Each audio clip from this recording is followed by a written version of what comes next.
Hey guys, so today or tonight I'm going to be doing a video on the Cosmetology State Board and pretty much everything that has to do with entering the world of cosmetology and just taking that big test to get your license so you can do hair and makeup and nails and skin legit. If you guys are interested, please stay tuned. Someone asked me to do a video on my experience at State Board, and I agreed. I was like, I guess I'll do it. If you're thinking about doing cosmetology, the first thing you would have to do is go to a school, and I would say do your research on different schools and to get some reviews on what school you like. I would suggest going and just kind of meet the career planner there and just kind of talk to them and see how their school works and just kind of get a feel. My school that I went to, I believe, was one of the best schools in Arizona, and maybe because I'm being biased, but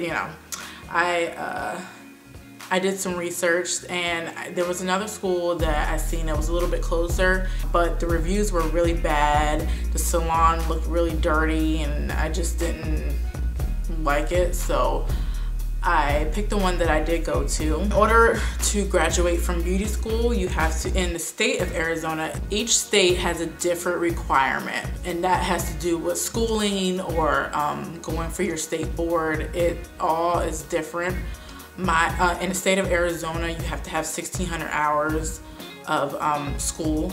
You have to graduate and meet all the requirements for that school. After that, they'll set you up for your state board. Okay, state board has two parts. There's two tests, okay? The first test, well, you can pick which one you want to take first, but the first test is a written test.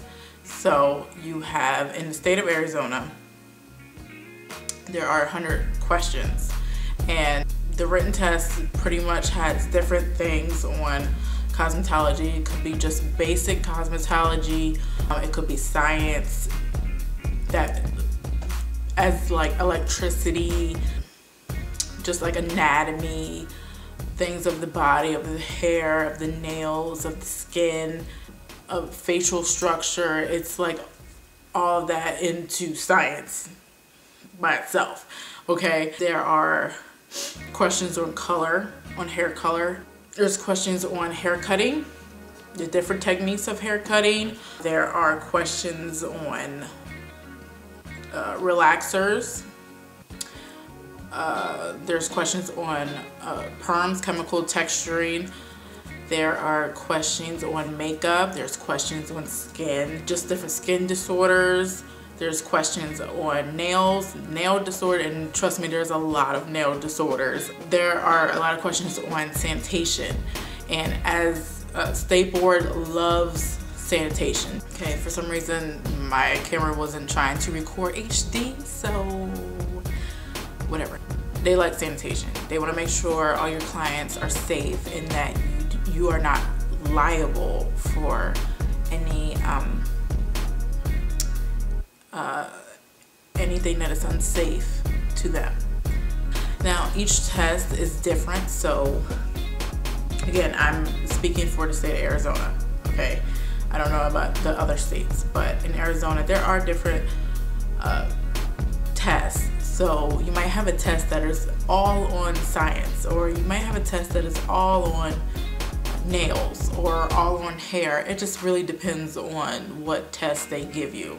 So my test was on, it was just like basic stuff. So it was like, for me, it was pretty easy. They did have a little bit of science and a little bit of, it was just pretty much a little bit of everything. To me, it was easy, but I did study a lot. Now with your written test, my school was really good about, like, our success rate for passing state board was like pretty much like 98%. Like, if you went to state board, you passed. They were really good on studying. Like, we had tests all the time on our written test, as well as our practical, which I'll get into a little bit later. But for our written test, they always were testing us. Like, we always, you know, they always made sure we knew what, you know, sodium hydroxide and different, you know, stuff like that. Now with your, why are you looking at me? With your written test, you have about 90 minutes, I believe. It's either an hour, hour and a half. I did mine in about 45 minutes. So, and I actually went back and looked at different, they gave me a chance to go back and look at, you know, different questions. If I wasn't sure about, I could skip or go back and stuff like that. So that was really good. Okay, so that was it for the written test. Now, you have another test, and this is the practical. State Board wants to see you perform these procedures as you would on a client. Now, I know California, I don't know if California still does this, but I know you either have to work, do your test on a model or on your mannequin head.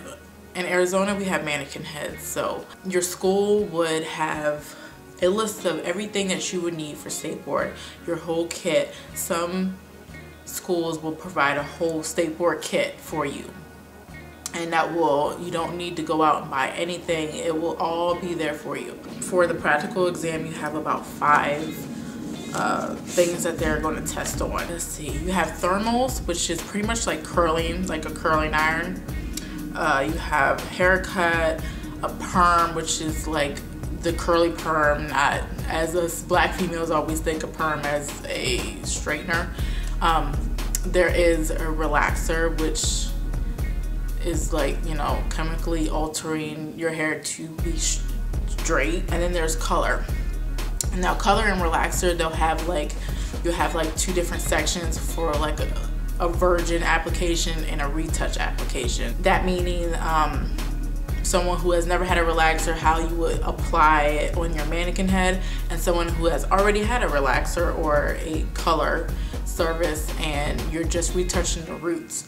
So there would be like 2 different procedures for each section. Your practical was about 3 hours long. I took mine at 8 a.m. and I was out at 12, I believe. 9, 10, 11. What? 11. I was out at 11. It was very nerve-wracking to me. There's no talking at all. It's very tedious. You have these officials that come, not really official, I can't really think of what they're called. The people that grade you, they come and they make sure you're doing what you're supposed to be doing. Everything is thrown away properly. You're sanitizing your hands, you're sanitizing your section. Everything is very nice and neat and organized. They want to see an organized haircut. They want to see an organized partings. Everything is to the T. But they're very like, some people are like very intimidated by them because they go and they look over your shoulder and they're like, what are you doing over there? You know, if you've passed, they will send you your license in the mail, and it takes about 3 weeks to do that. It took them like 3 weeks to tell me that I passed. I found out on the internet because I kept like checking every day, see if my name was posted up on there. My friend, she received the email saying that she did pass both of her tests. So, but yeah, I did get my license in the mail about 3 or 4 weeks after I took it. So some people, it might take them earlier, some people it takes longer. It just depends. So now I'm just going to talk about some of the attire that you would wear for as a cosmetologist or like a makeup artist, or pretty much those 2. If you're like a esthetician, they usually wear white, all white. I guess it just kind of shows the purity of what they're doing to your face and make sure everything is nice and clean. Nails, I don't really know what they really wear, but I just know as, oh my gosh, just plain, as a cosmetologist and a makeup artist, I have 2 different dress codes. At my makeup job, they just require me to wear all black. they don't want anything that's like too revealing. I have to wear all, like I even have to wear a black bra. I have like a tan bra on today, but everything is all black. This is where I work. That's what they want. Now as a cosmetologist, you have to, it depends as a cosmetologist, because if you work for yourself, you can wear whatever you want, but State Board wants you to have sleeves. And I believe this is all over. I don't know if this is just Arizona, but you must wear sleeves. You cannot show any armpit. They don't want to see like hair or you know what I mean. You also have to have your shoes covered. That's all part of sanitation. They don't want nothing happen, you know. You don't want like a curling iron to fall on your feet or nothing like that. Most salons wouldn't want you to chew gum, because say you're chewing. First of all, chewing gum is annoying, and second of all, you might be talking or whatever and the gum falls in somebody's hair and you're like, what do you do then, you know? Most of the time, I know my school, we could only wear black and white, no print. It was pretty much solid black or solid white. We couldn't wear any jeans. That was just our school. Pretty much they want you to wear black or white, because if you wear, like if you're working with color, you may like get it on your shirt or whatever. So they don't want that to happen. Now, as both a cosmetologist and a makeup artist, they expect you to look the part always. You must have your hair, your makeup, your nails groomed, trendy clothing. They just want all of that to be, they want you to be put together. I have to go because like my time is coming up, but I hope that this helped you guys, and if you are thinking about going into the wonderful world of hair and makeup and all that makes you glow. So I hope this helped, and I'll talk to you guys in another video. Bye.